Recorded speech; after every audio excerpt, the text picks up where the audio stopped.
Hey everybody, my name is Lee Hill. I am your hair coach, and today I'm wanted to talk about the last video that we did and kind of talk about some of the comments that were made, and I want to address one big comment because I don't want women to think as the young lady did. I wanted to correct that. Some of your messages, majority of your messages were encouraging. It helped somebody out, and that was the goal. Me talking about my situation, but also you guys sharing some of the situations you may have been through in this walk of life, right? Whether you're in the corporate world, at-home mommy, family, friends. It was amazing to see men come on there and talk about, hey, we deal with this stuff too. So that was pretty cool. I had someone say, are you speaking for women? I think he said, are women or the haters? And I'm like, I'm just speaking my truth. Whoever takes it, let it resonate with you. My truth was that I was dealing with Afro-Latino and some Black Americans and just the Caribbean women as a whole where I work at. I'm in Miami, Florida. This is a small melting pot compared to New York. So we have especially a lot of women of Caribbean islands and things like that. The second thing I wanted to address, a young lady said, well, why are you going to talk about the Bahamian women? Because I am not Bahamian. The scripture talks about from the seed. Your seed is who you're from. My dad is actually from Alabama, my real father. My mom was from the Bahamas, and she came here very young. And then when she married my stepdad, who I adored. They both passed away in 2008. But she married my stepdad, and my stepdad is from Georgia. So we really didn't have a lot of the Bahamian culture. I wasn't raised up in that. So I can't talk about something that I don't really have knowledge of. I know a little something. My mom did certain things, but she wasn't like, on it like that. You know what I mean? Because she got here, I think when she got here, she was like 7, 8 years old when she was, cleaning and stuff, cleaning houses with my great grandmother. So, and believe it or not, she didn't even tell me that story. It was my actual grandma on my dad's side that told me that my mom would clean houses. I was like, what? She never, I guess maybe that was a shame that she dealt with, I don't know. So anyway, the main thing I wanted to address, and I wanted to thank you guys for sharing the video, because this platform is really geared towards Black women, because we are the one, I don't know if you guys know, but I have been doing hair for 22 years, over 22 years. I stopped doing hair, and I like to educate women. I have worked in all salons, Black, white, $1 million salons, all the way to the hood in Miami, Florida, right? So I wanted to create a platform because I saw that there was an epidemic of us losing our hair, and it wasn't about, medical issues that you see a lot of other races deal with, or alopecia. It was really bad practices, and I wanted to give you education on that, and also to show you that, hey, you can do the still the cute, nice hairstyles, but take care of your hair. So the goal was for you to take care of your hair, to take care of yourselves, and that's my audience. These are the people that inbox me and ask me questions. That's my audience. So that's really what made me post that. And just to create a platform for you ladies, of no matter who you are, to come on here and talk about, of course, hair, but even just a situation like what I talked about, how I carried myself, it affected somebody. You can come on here, and that's what it's about. Share your story or whatnot, because we're here to uplift one another. And I'm going to take that with saying about the young lady that posted about, oh, I don't care about what people think. Caring about what people think says you have sends like a thing that she said she agreed with some things, but she said not the fact that you care about what people think, and that it shows that you may be dealing with some type of self-esteem issues. And I think that if you really watch that video, it's clearly that I don't have self-esteem issues. I did in the past. I did. And that's why I can talk about it now. Because I remember saying I don't apologize for being confident and carrying myself the way I do. I don't apologize for it. And so, I'm sorry, y'all, get ready for work. And so, I think that it's a lie, and I think you're lying to yourself, and I could be wrong, but I think you're lying to yourself when you say you don't care about what people think. Of course you care about what people think in the way you carry yourself.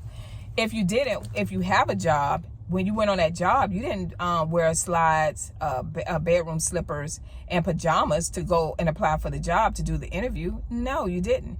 You put on the appropriate clothes so they can hire you because you wanted to be able to fit in the world what those people think should be at the job working, the type of people that they want. So you care. If you were deciding to go out on a date, maybe you're single and you decide to go out on a date and you met the guy, you're gonna put on your representative. Everybody knows when you're dating, you're putting on your representative, right? You're gonna meet the representative. It's only months down the line that you get to see the real, right? Months, years down the line. So, but when you're putting on your representative, you're going to look the part because you done scope this person out. You're trying to figure out what they like and you're trying to impress them. Okay. So you do care what people think. If you're going to your child's school or you are in the PTA or whatnot, you're not going to come in there and boot. Well, let me take that back. We in Miami, they do come like that. I got some friends that are teachers and they like, girl, they come with all kinds. Some of them leave the strip club, but I digress. But I was going to say that you care, you care about what your children think. You should care, right? You should care about the example you being for your children. So to say that you don't care about what people think, I think that that's not true. And when someone is telling you that they love taking care of themselves and they're not apologizing to other people because they are offended by the fact that they take care of themselves, that's not a self-esteem issues. Those are just facts. And it is a lie to say that, someone put, I care about the human being. Yes. Yeah. When you first meet a person and you start talking to them, there's some type of connection or there's something cool about that person. However, you are going to look at how they carry themselves. We are in a society that judges you by the outside. We have celebrities right now that are being judged if they go outside and they walk in the streets and they're not dressed up and they don't have makeup on. They get judged by that. So to say that you care about, that's great that you do. And I do too. I can talk to somebody, and I think they're cool. I can meet people. I meet people at my job all the time. I meet people. I talk to anybody out anywhere I go. But if I could pick up that the character is bad and they're not really a good person, I don't want to be bothered with them.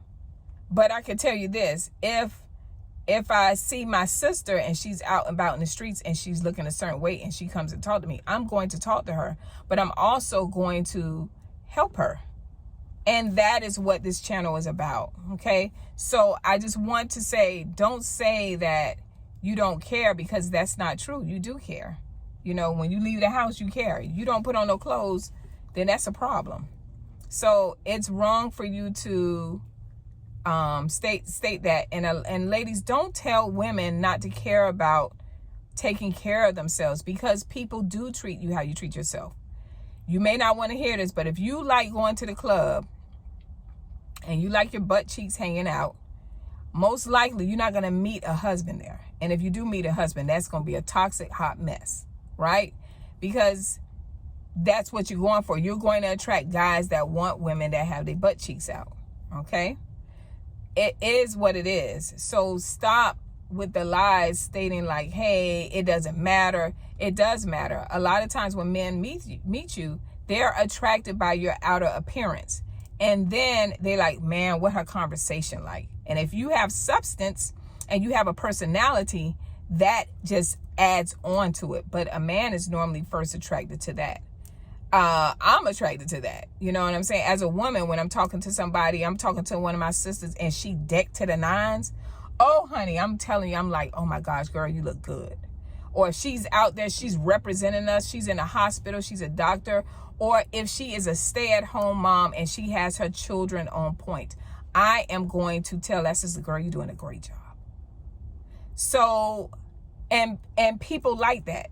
Women like that. They like to say thank you for appreciating me. So don't say that. And when you get up every morning and you get dressed, like today I got dressed, I feel pretty good. So I wore black. But sometimes when I don't feel so great, I will go and I'll find something colorful, because I'm in Miami and we have, even if it's cold, we still got palm trees and the sun out. So sometimes I'll put on something colorful because I need to feel good. I might be dealing with some problems, some issues at hand. And I'm like, man, I need to uplift myself. I'm going to watch inspirational stuff. I'm going to listen to inspirational music. And then I'm going to dress myself to make me feel the part. And not all the time it works, but people don't need to know what I'm going through. It's like when they tell you to fast. When you're fasting, you're not supposed to tell people you're fasting. So people don't need to know, what we're going through. And the last thing I want to say is that I remember being a kid and my mom was a stay-at-home mom. She had 6 children, 3 girls, 3 boys. I was the oldest girl. And I remember that throughout the week, she would dress, just she around the house. She wouldn't dress up. But on the day that my dad was getting paid, Lydia, it was my mom named Lydia, would dress to the nines. She would say, I don't want to hear don't, y'all go sit down somewhere, because when my dad got paid every Friday, they did their little thing. They went out or whatever the case may be. And my mom would dress nice and I would watch her. She would go, she'd take her bath. She used the soap tone. Then she would spray put on her clothes. Before she put on clothes, she would spray the back of her calves and a little bit on her arms, on her wrist, and just touch. And she would smell amazing. She wore Chloe perfume. And then she would put on her, and she loved the color black. Maybe that's why I wear black. But I wear black because I was in the industry. And she would put on her black dress. And they did their thing. And as now, I'm up in age. And I remember that. And that's how I dress myself. I was like, man, I actually do that. You know why? Because my mother was an example to me. She was an example. So the days when she walked around the house, she still dressed appropriate. But when she knew her man was coming home with the bread and the butter, and they was going to do their thing, she dressed up to please him. And he loved it every time. He loved her putting on the makeup. He loved it. And that is what I saw as an example to take care of myself. And that's what I think most of you, if not all of you as women, whether you're having great days or bad days, the foundation should be you should take care of yourself first, because a lot of us take care of everybody else but ourselves. We give to everybody till we have nothing. And then when crisis comes, now we're saying, let's take care of ourselves. Take care of yourselves. And women, don't shun women or make women feel bad for doing that. All right. I'll see you guys next video. Bye.